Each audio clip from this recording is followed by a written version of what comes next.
बिहार सरकार के पर्यटन मंत्री का केसरिया में हुआ जोरदार स्वागत। नमस्कार, मैं आनंद कुमार गिरी और आप देख रहे हैं 24 इंडिया न्यूज और बात करते हैं संजय शाह की खास रिपोर्ट पे। पूर्वी चंपारण केसरिया के विश्व प्रसिद्ध बौद्ध स्तूप के प्रांगण में पहुंचे बिहार सरकार के पर्यटन मंत्री नारायण प्रसाद को केसरिया जदयू विधायक शालिनी मिश्रा और उनके सैकड़ों कार्यकर्ताओं ने फूलमाला पहनाकर जोरदार स्वागत किया।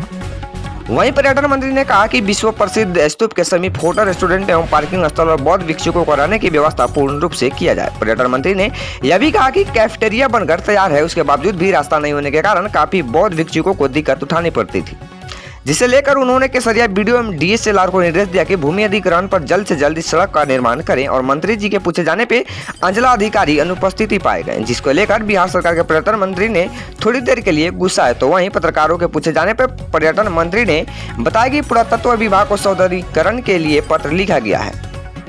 देखिए पूरी खबर 24 India news channel team Sanjay Shah की रिपोर्ट में। शौचालय भी बने ताकि कोई भी आवे टूरिस्ट तो वहाँ स्नान वगैरह करें, सब व्यवस्था हो, ऐसी हमारी इच्छा है।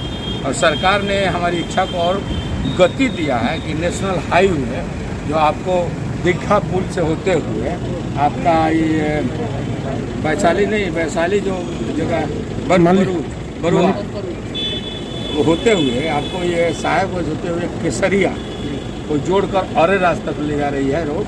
उसको हम लोगों का विचार है कि लौर स्थान है वो लोरिया तक भी पहुँचे, वहाँ से हमारी तरफ से कुशीनगर से पुल का जो निर्माण हो रहा है बेतिया तक, उससे जो तीर्थाटन करने वाले लोग या जो भी पर्यटक लोग हैं वो पूरा अपना जो मनोरंजन करें और पर्यटन का आनंद लें, साथ साथ भगवान बुद्ध का भी दर्शन करें और सभी स्थानों पर घूमना होता रहे। स्तूप का विकास कब तक होगा?